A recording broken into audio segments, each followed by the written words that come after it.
खबर टोंक जिले के निवाई से, जहां गृह राज्य मंत्री जवाहर सिंह बेडम पहुंचे नगर पालिका परिसर। पालिका अध्यक्ष दिलीप इसरानी के नेतृत्व में किया गया स्वागत। मोमेंटो देकर व माला और साफा पहनाकर किया गया स्वागत। इस दौरान विधायक रामसाई वर्मा तथा देवनारायण बोर्ड अध्यक्ष ओम प्रकाश भड़ाना और जिला एसपी संजीव नैन रहे मौजूद।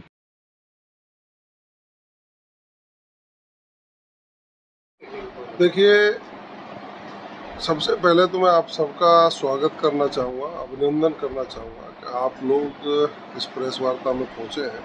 हमारे साथ यहाँ के विधायक रामसाई जी बैठे हैं, चेयरमैन साहब बैठे हैं और हमारे पार्टी के जयपुर से आए लोग मौजूद हैं।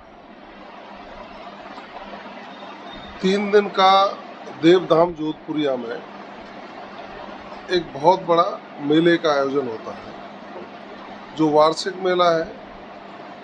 देवधाम जोधपुरिया में राजस्थान भर के लोग अपनी ध्वज यात्रा लेकर के यहाँ पहुँचते हैं। भगवान देवनारायण जी से मनौती मांगते हैं सुख समृद्धि की। वो मनौती मांगते हैं कि देश में प्रदेश में शांति रहे। और मैं भी समय समय पर भगवान देवनारायण जी को ढोक देने के लिए जोधपुरिया आता रहा हूँ। उसी निमित्त मेरा आज यहाँ आना हुआ है।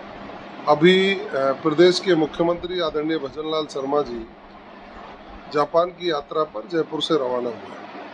तो उनको जब हम सी ऑफ कर रहे थे तो उन्होंने कहा कि भाई मेरा एक कार्यक्रम प्रस्तावित था, लेकिन विदेश यात्रा पर जाने के कारण मैं जोधपुरिया धाम नहीं पहुंच पाया हूं।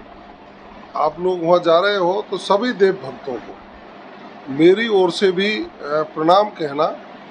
और उन्होंने ये भी कहा कि हम सब प्रदेश के धार्मिक स्थलों के पुनरुत्थान के लिए, उनके विकास के लिए विभिन्न योजनाओं में विकास की राशि स्वीकृत करके अपनी संस्कृति के संरक्षण का काम कर रहे हैं। मैं तो आभार व्यक्त करूंगा प्रदेश के मुख्यमंत्री जी का कि उन्होंने जोधपुरिया धाम में भी भगवान देवनारायण जी के पैनोरमा को पुनः शुरू कराने के लिए रीटेंडर कर दिए हैं और अगले 1 माह के अंदर अंदर वो काम शुरू हो जाएगा। इसी प्रकार मालासेरी डूंगरी में हमारे सवाई भोज मंदिर पर, साड़ू माता की बावड़ी पर, गढ़गोठा और बरनगर पर भी विकास की योजनाओं को धरातल पर लाकर भगवान देवनारायण जी की जीवनी और उनके जहाँ जहाँ उन्होंने लोगों के लोक कल्याण के काम किए, उन जगहों पर यादगार बनाने के लिए, यात्री सुविधाओं के लिए और उनके भित्ति चित्र बना करके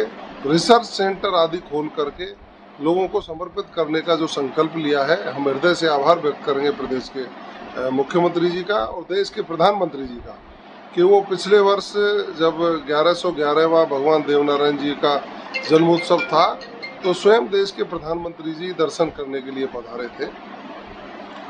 भगवान देवनारायण के जीवनी से लोग प्रभावित होकर उनसे आशीर्वाद लेने के लिए जगह जगह गोठों का आयोजन करते हैं, उनकी गाथाओं को सुनाते हैं। लेकिन ये देवधाम जोधपुरिया का जो मेला है, ये लक्खी मेला है, बड़ा मेला है और इसमें लाखों की संख्या में लोग यहाँ पहुँचेंगे। मैं भी प्रदेश की, देश की सुख समृद्धि की कामना के लिए और आम जनता वैभवपूर्ण रहे इसकी कामना के लिए आज यहाँ पहुँचा हूँ। यही मेरा यात्रा का उद्देश्य था। देखिए, कांग्रेस के लोगों पर बोलने को कुछ है नहीं। कांग्रेस के लोग अनर्गल आरोप लगाने का काम करते हैं। मैंने एक दिन माननीय अशोक गहलोत जी का एक उनके एक्स पर उनकी पोस्ट पढ़ी।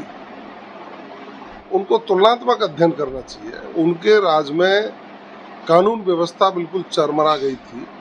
उनके जो सिपह सालार थे वो हावी थे, कानून का राज स्थापित नहीं था, जंगल राज की स्थापना हो गई थी, अपराध बढ़ गए थे।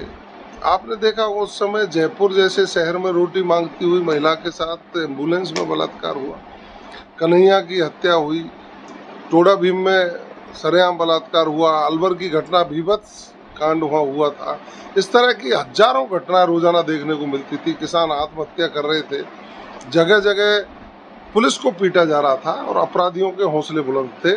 मैं इतना कह सकता हूँ, भारतीय जनता पार्टी की सरकार बनी है और प्रदेश के मुख्यमंत्री आदरणीय भजनलाल शर्मा जी ने जब से पदभार ग्रहण किया है, कानून व्यवस्था दुरुस्त हुई है, पुलिस का इकबाल बढ़ा है, अपराधी अपराध छोड़ने को मजबूर हुए हैं।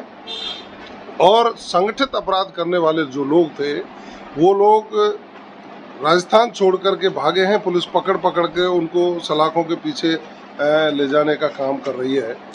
तो मेरा ये कहना है कि उन लोगों को सोचना चाहिए, उन लोगों को समझना चाहिए कि सुशासन देने वाली सरकार आई है। उन्होंने इतना शानदार बजट पेश किया माननीय मुख्यमंत्री जी ने कि विपक्ष के लोग भी निरुत्तर हो गए। विपक्ष के लोग भी जब विधानसभा में बहस को खड़े हुए तो प्रत्येक विधायक ने माननीय मुख्यमंत्री जी की सराहना की कि ऐसा बजट सरकार के गठन के पहले ही वर्ष में विकासोन्मुखी और समरसता का बजट आज तक कभी भी नहीं देखा। उन्होंने हर क्षेत्र को छुआ, हर विषय को छुआ और सबको छू करके राजस्थान विकास की दृष्टि से नंबर 1 बने, इसकी संकल्पना को लेकर के ये दोषी की बेल हुई।